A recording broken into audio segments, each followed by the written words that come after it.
Welcome back, everybody. So today I'm going to have another Jester King, right? Yeah, Jester King Brewery review. This is only my second Jester King beer that I've had.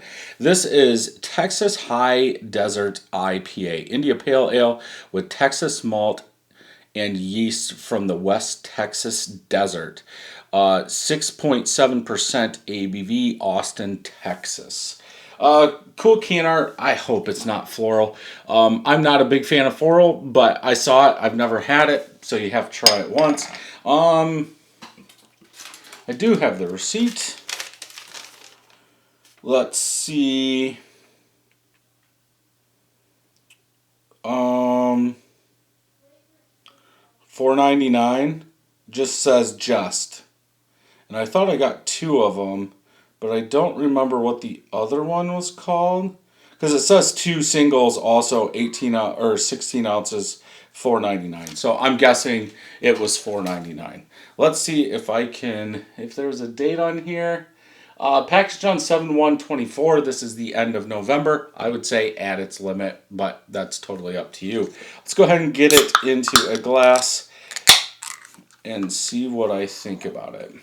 It's been a couple weeks since I had the first one. I can't even tell you what the name of that one was. Is that really going to go over? There's no way, right? No, I didn't think so. I don't remember what the name of that one was, but I think it was fine. It was good. I would go back and pick up more. Or if I saw them up here, it was on the Indiana-Michigan border is where I picked it up. If I found them up here, usually my main stop is Megabev because both of them are kind of close. If they had it, I would pick more of them up. So back to this, eggshell white head, a little yellow coming up through the middle. They're pretty much all small bubbles, about 2 fingers of head. Color on this is yellow, light golden yellow in color. There you go. Yeah, I would say a little hazy. This has probably been out about 15 minutes. So a little chill haze on there, maybe a little haziness mixed in there. Okay, let's go ahead and smell. Ooh, yeah, floral. There's a funkiness from the desert. Yeah, there's like a farmhouse funky yeast, almost like a Belgian farmhouse. Belgian farmhouse. Yeah, floral, funky yeast. Never had that in an IPA.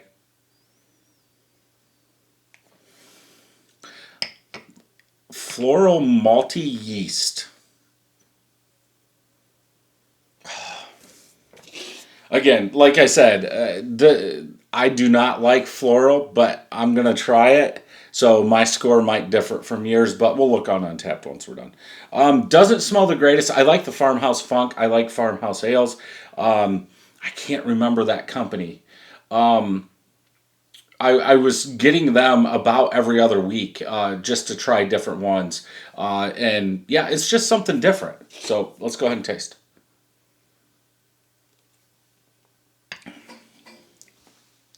Oh, okay. More like citrus, lemon lime citrus yeast, yeasty funk.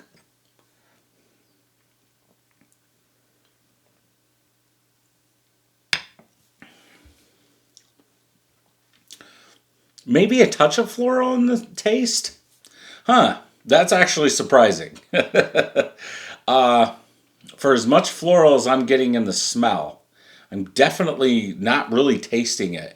Yeah, that lemon lime citrus acidic taste really stands out in this one. That funky farmhouse yeast, I'm hoping that's what it is in there.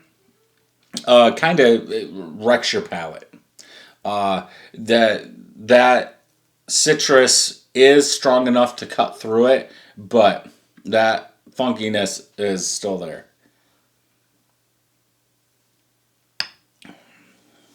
Kind of light for 6.7, right?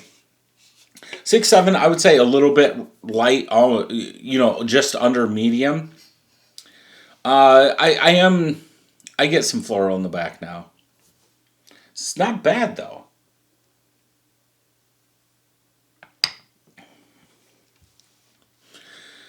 I don't know what the Texas malt is really doing to this. I don't know if it's a little bit more malty than like a two row or something like that from any, I guess, big grain company.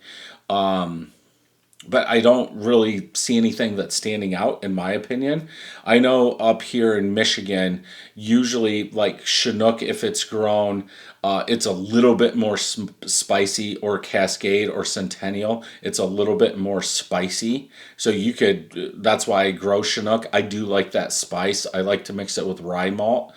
But supposedly it is more. I should really do a side by side. Well, I could do it with Chinook, but get some Chinook hops from my bines outside and get some cones from a store, homebrew store, and just see if I can tell. I've always been told that, but I guess in all the beer making, I've never tested it to see if it is true.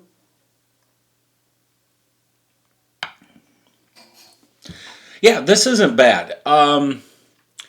It does got a little bit of floral. I'm almost thinking the scores are going to be low just because of that funkiness. Something is in here.